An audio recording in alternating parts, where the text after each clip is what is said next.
Welcome back. We are out in the greenhouse talking about the wood stove today. I want to cover some things. You can hear the wind and the rain and ice hitting the greenhouse. It's a mix of rain back and forth between rain and snow and ice. So just a good old wintry mix hitting outside. It's darn cold out. We've got all our tomatoes inside this large greenhouse, so we're trying to keep it a little bit warmer when we've got extra cold nights ahead. So we're out here this afternoon. Can't really tell because there's no sun today. It's just been heavily overcast all day. Our solar systems are struggling to pull any energy through those clouds today, so everything's kind of just pulsing on and off. So today I want to break down the use of our wood stove in the greenhouse. We've got a 1950s stove, very cool, very interesting. So we've got a piece of history that we're using to heat our greenhouse. We've done a ton of experiments, solar power and everything.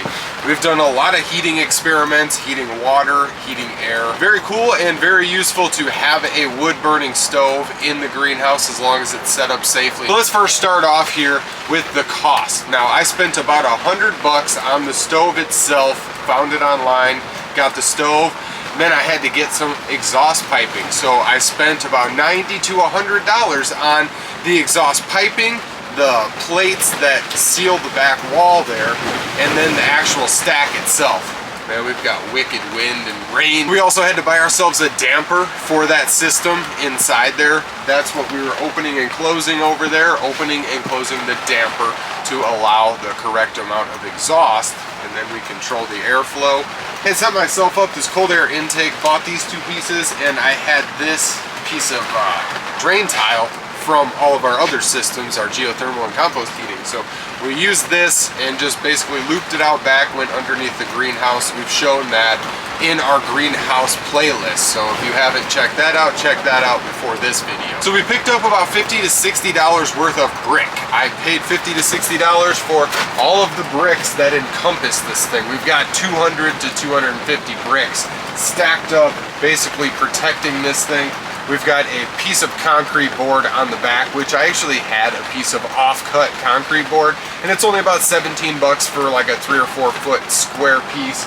So it doesn't really cost too much to protect your walls with that concrete insulation board that is fireproof. So in all, I really only spent about $260, $270, maybe $280 on little bits and bobs to get this greenhouse stove actually up and running and safely burning inside my polytunnel greenhouse. So the little bit of work, I had to cut a hole, I had to put up board, I had to move a ton of bricks, 250 or so, and I had to move this stove. There was a little bit of work involved to getting this thing flowing properly, and if you look, as I'm setting it up, it's kind of step by step. I got it set up, had a rocket stove, put myself a nice flue or damper in the flue pipe there so we could open and close the exhaust so we didn't have such a rocket stove effect, and then we were drawing cold air from all over the greenhouse through every crack we had, and we tried to seal all those up, but it still wasn't working. So we ended up putting a cold air intake so we have a nice little combustion cycle, flowing fresh air right through the bottom, right back up, being combusted, and then back out. So we can kind of control and create more heat so we're not forcing it out as fast like a rocket stove. Having it running properly makes all the difference of what kind of heat you can produce, and trying to replace the BTU output of a wood burning stove is very hard to do. Even with a wood pellet burner, it's hard to replace a natural wood burning stove that you don't have to use any electricity for. So first off, you've got to have fuel if you're going to burn a fire. So I want to break down the BTUs of what we're using. We're using all the free resources we can. Wood chips, pallets, free wood, just sticks and branches that we have fall all over the property, and we've got a ton of offcuts, just tons and tons of free resources that we can't really reuse for anything else other than using for foundry or brick making outside or for heating our greenhouse. So first up is our wood chips. We've always got these buckets of wood chips, nice metal buckets of wood chips, like to dry out fast. We use some of our little trays, some of our screens and sifters to dry them out too, because it allows the airflow. So getting a nice dry wood chip is very important because you're going to lose a lot of BTUs in that fire trying to dry the wood as it's burning. So relating wood chips to BTUs particularly, it's warm in here. Relating the wood chips to BTUs particularly, there's there's about 11.5 million BTUs per 1 ton or 4 cubic yards of wood chips when they're dry. And you're only going to render about 8.5 million BTUs from a wet ton of wood chips. So obviously the water weight is going to make the difference, yes, but trying to dry those wood chips, you're losing about 3 million BTUs just to that water being in the wood chip itself still.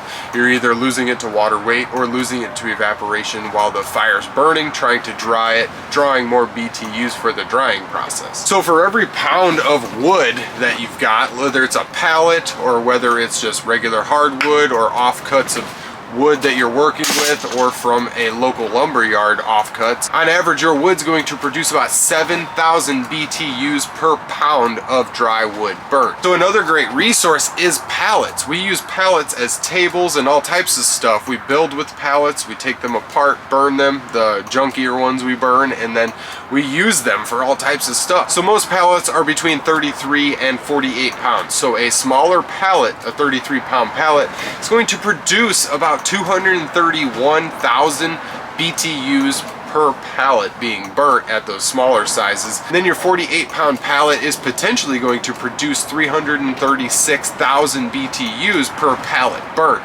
That is a lot of BTUs. It takes a little bit of work to cut those pallets up because you have to fit them in a small space to be burnt. But that work is well worth it if you can store the heat or just warm up the space enough to survive the night. There is so many ways to pick up on the actual heat. This was an experiment we did last winter, and we just ran water through this around our stove stack. So it basically just heated the water up and fed back into our tank as an overflow. That fed back into our tank for our overflow on our John Payne compost heater. We're going to experiment with this bad boy next winter. I'm going to build a system for heating and exchanging heat. This is a nice big old heat exchanger. Very cool little thing. It is quite expensive, so I'm saving this for the right system here. So covering fuel sources and little extra ways to build upon the heat that you're going to store or create. Let's talk safety. We've got obvious safety hazards having a fire in the greenhouse, right? Well, technically, we took this whole platform and underneath all of this is brick. So we bricked a 4x4 foot square underneath on each side of this. There is concrete board on the back wall all the way behind all of these bricks. And then around the exit pipe here, we've got metal plating. You can see there's a gap over there where the seal is kind of busted out from wind or just me cleaning and moving it and stuff. Cut ourselves an extra wide hole, giving about 2 to 3 inches all the way around that exhaust pipe. And then we plated it up so you don't have a wide open hole, but you don't have your wood close to your pipe. Now just routing this stack up out of here, we can go check this out. It's raining like crazy. I probably am not gonna go too far outside. So this is where our pipe comes out, and then it just runs up a little bit past the greenhouse, about 3.5, 4 foot off of the side of the greenhouse. That rain is really hammering down. I didn't want to get my camera too wet out there. I kind of just redneck rigged that exhaust pipe. It's very, very solid. It's not going anywhere. It doesn't look the prettiest, but it does the job, and it keeps any type of spark from getting anywhere near our greenhouse. And as long as we clean this stove stack every fall and clean the pipes out, make sure there's no nasty buildup that can catch on fire, you're safe, you're good to go. You don't have to worry about a chimney fire that could burn your greenhouse down. So the other thing we did that doubles down is all of the bricks. I mentioned all these bricks we have everywhere around this greenhouse, and these are all double factor. They're not going to burn, and they're going to hold and store some heat. Clay bricks work way better than concrete. Concrete won't hold and re-release heat nearly as long as bricks will. Bricks have a lot of sand in them. They have a lot of clay. Clay is a very, very good insulator and thermal mass accumulator. Now, all safety measures taken, there's no way for this fire to get out of the fireplace, but if we did have a coal come out onto the ground, we don't have anywhere for that to go. it is not going to burn through all of these bricks. Even if there's debris on the ground, it's not going to have enough to start an actual fire. We've never had an issue in 2 years, almost 2 years with this thing. I run this autonomously. I'll start this and let it go all night long. I am not afraid to just come out here, get it roaring hot, and then walk away for an hour in the garage, come back and do some more work. It definitely warms it up in here, and we've got a safe system to use. Now, using a greenhouse stove is not the most efficient, but it is a very good method. I really like our stove. There's a lot of uses for it and a lot of experiments, and it's hard to replace the BTUs you can create with a burning log or a piece of wood. Now, the biggest downfall is restocking fuel. So having these autonomous systems with a huge fuel source like our compost heater or our geothermal running all the time, having all those systems operating is what gets us through the night. Now, I will run this stove when it's very cold, like tonight. I'm going to burn this stove because it's going into the mid-teens or something like that. So I want to put some heat down by our tomatoes. I may even cover them up, I'm not sure. But we've had good success with this so far. If we see a very cold night coming and it's very windy, we'll start a fire, get it nice and warm in here, and it just basically holds. The soil is nice and warm in here. The whole greenhouse, everything in here just acts like a thermal mass, basically.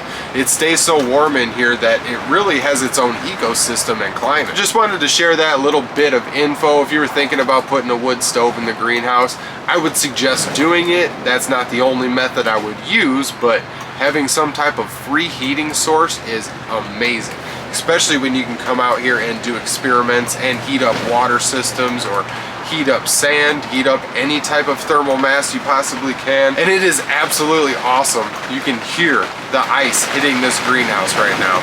It's awesome to be able to come out here and it's just freezing outside and just have 80 degrees in the greenhouse. I'm in a t-shirt.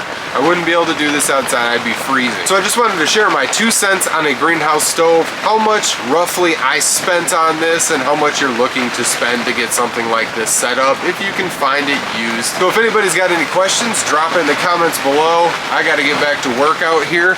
I've got all of these koi fish over here. You can see them. They don't like me. If I come too close, they all run right away.